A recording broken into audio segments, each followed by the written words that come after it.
Alright, welcome back to a brand new video of the Targeted Individual Program, Targeted Individual Experience.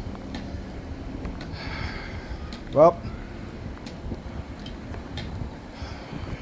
keep saying because we live in a liberal state like New York, you don't think New York is a racist state, right? Posted a video of a New York Supreme Court judge threatening to shoot black children, basically instructing the cops that if they come back on the property which does not belong to her, that they should be arrested, right? Even though they couldn't leave because they had lost their keys and was trying to find their keys. And she said, well, leave it there, let them go, leave the car there and give them a ticket on the car, or tow their car, right? You know what I'm saying? This is the Supreme Court judge, right? And you clearly hear her say it. She's like, if they come back on the property, I will shoot them. Even though it's not her property, okay?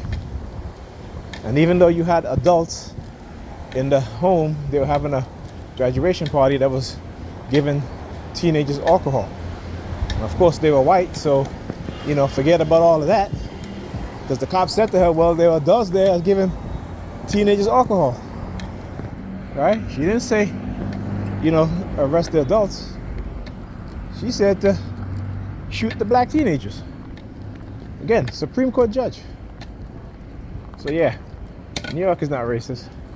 We live in a so-called liberal state. The Negropeans don't want to open up their eyes and minds to see the truth, because we are so conditioned to ignore our reality and to indulge in fantasy and delusion.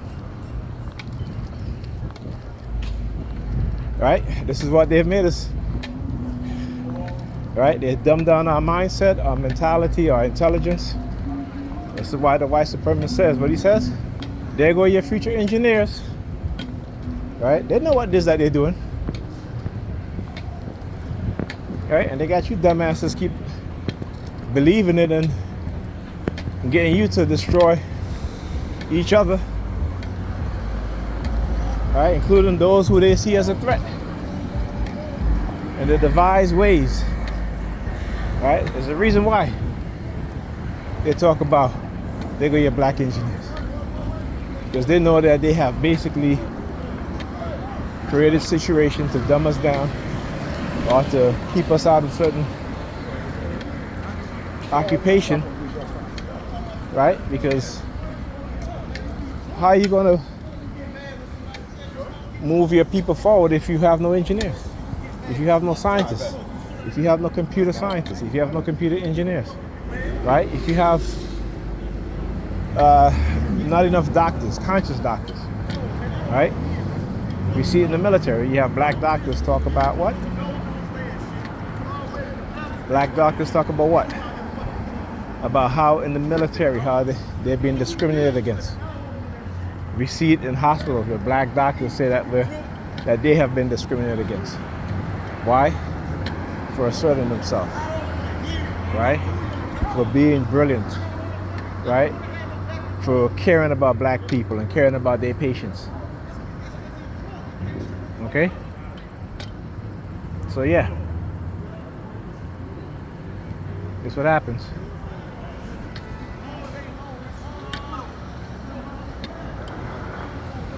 Look, they're all of a sudden tonight they're arguing. Why are they arguing?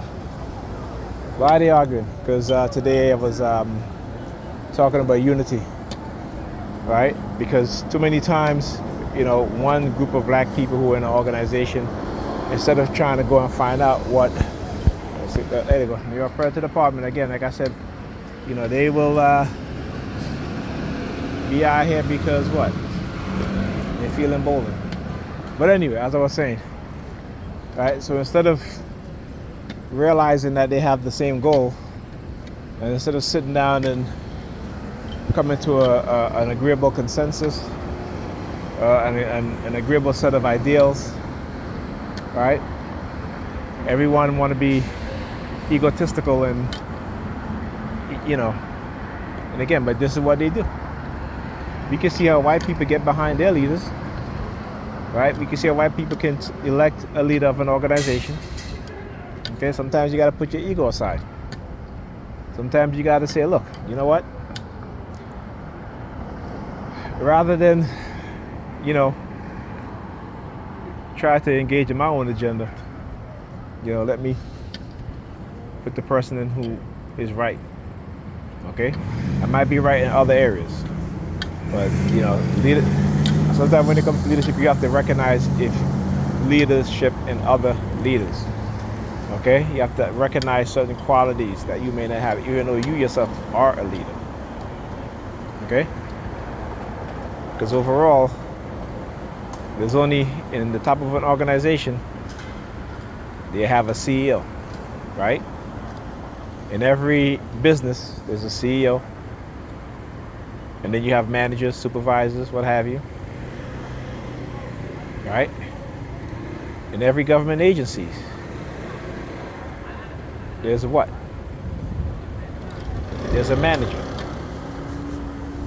Right? Of a certain department.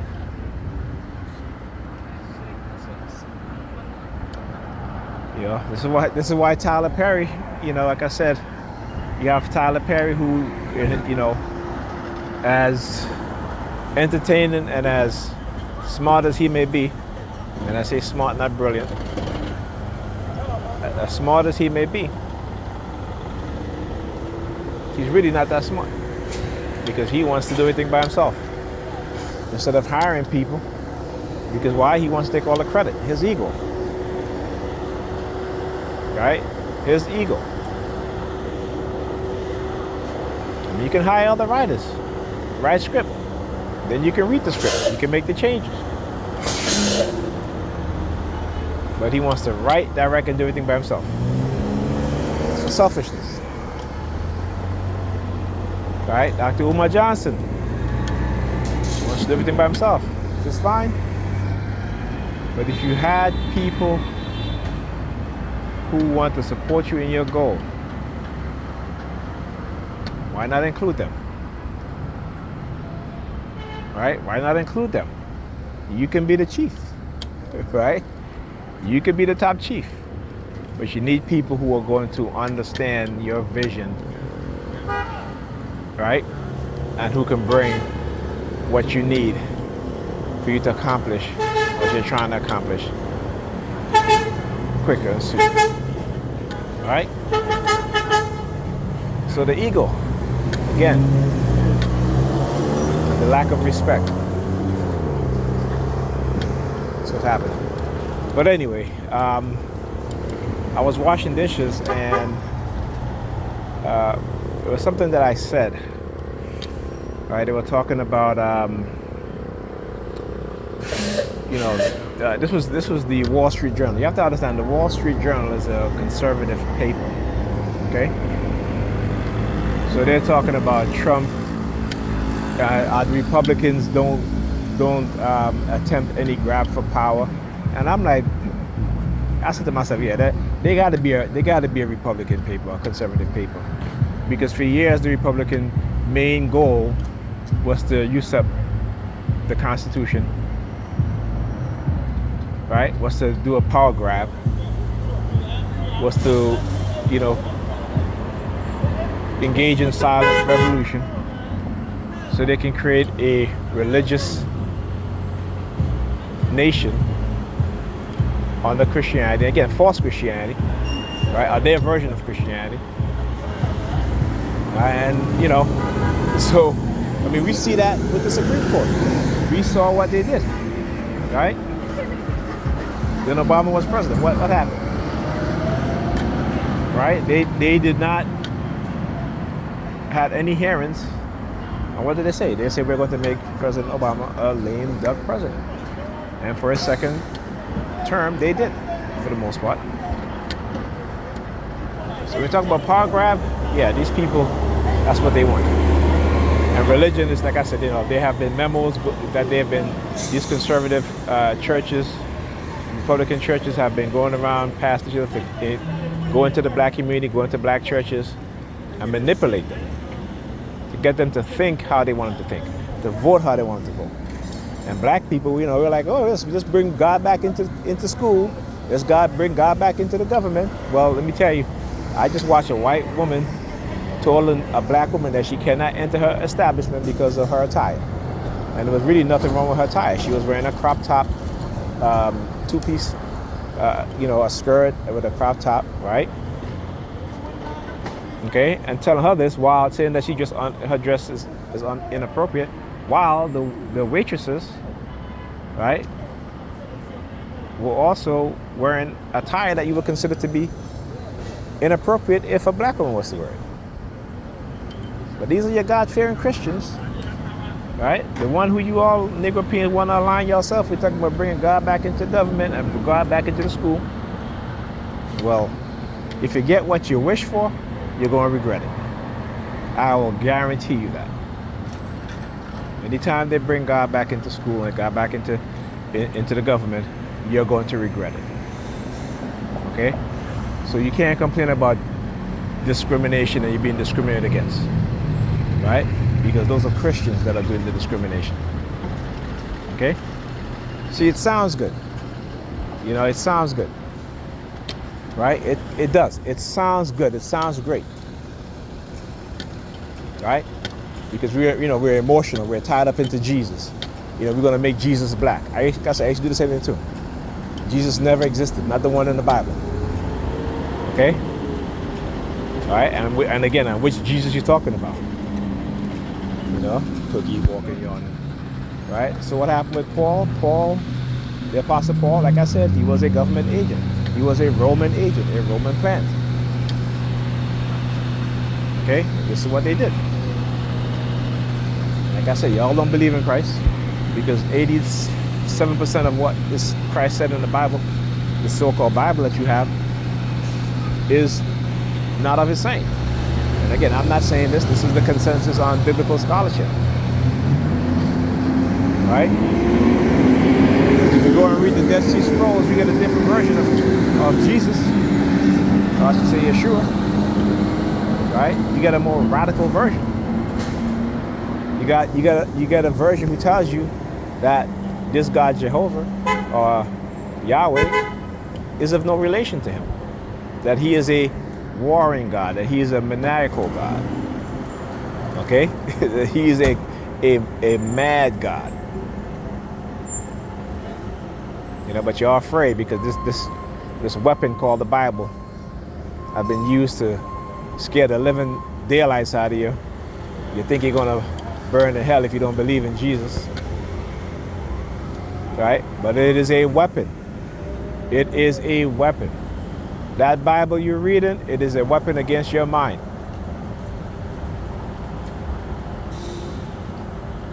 Okay? That's what it is. A weapon against your mind. And you have been conditioned subconsciously to attack those who are sent to tell you the truth. Okay? Like I said, if there was a so-called God like you say there is, no God, my God ain't gonna tell me that, yeah, I'll make you give you what you want, but you can't do nothing for your people. But you gotta do everything for white people, everybody else, but not your own people. What kind of God is that? But you see, Negropeans don't think. Negropeans don't understand psychological conditions, psychological warfare, particularly cognitive warfare, right? How everything is weaponized against us. Our environment, okay? Our community, each other, viruses, right? Technology, right? Everything, education, medicine, food. To do what? To take away our intellect. But then the Negropeans will say, oh look, we have brilliant black people. Okay? Yeah, but Who are they working for?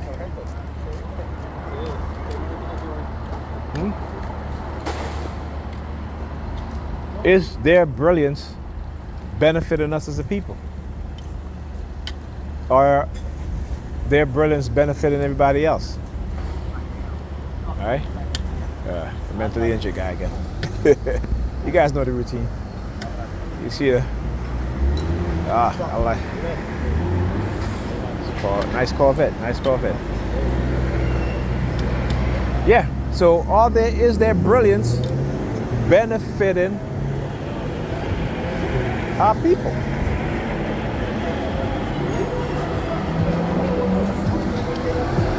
Again, this is what we don't quite understand. You know, I said this before. I said in our community, particularly black people as a group, is that those of us that have the means don't have the will. Okay? And those of us that have the will don't have the means. And it's made that way. Right? It is made that way. Okay? Wow. All right. Look at that. She is gorgeous. Melanin, heavily melanated black women. Gorgeous, gorgeous, gorgeous. Yes, that's what I want to talk about. So whenever I post images of black women, like heavily melanated black women, they use the police sirens. They will use the police sirens. But when I post pictures of lighter skinned black women, no police sirens. Right? No police sirens at all. Now, why is that? Just as when I post pictures of black men and women together, embracing, loving each other, kissing each other, they use the sirens. If I post pictures of black families, right, where you have a man, a woman, and children, a husband, and wife, and children, whenever I post those images, they use the sirens. Right? And you don't think that there's an outright warfare to separate black men and black women and to destroy black families going into the future. We are going to be the most separated. Another, see, right? Why is it they're sending all these gorgeous black women out here today, right? With natural hair, right? See, they know my taste. They know my taste, but it's okay. Like I said, I'm leaving them alone. I am leaving them alone. Right? Not trying to bring anybody into this madness. Right? Too busy trying to expose what's being done and taking care of my kids. I'm trying to survive this. Right? So I can keep teaching people and showing people exactly what's being done.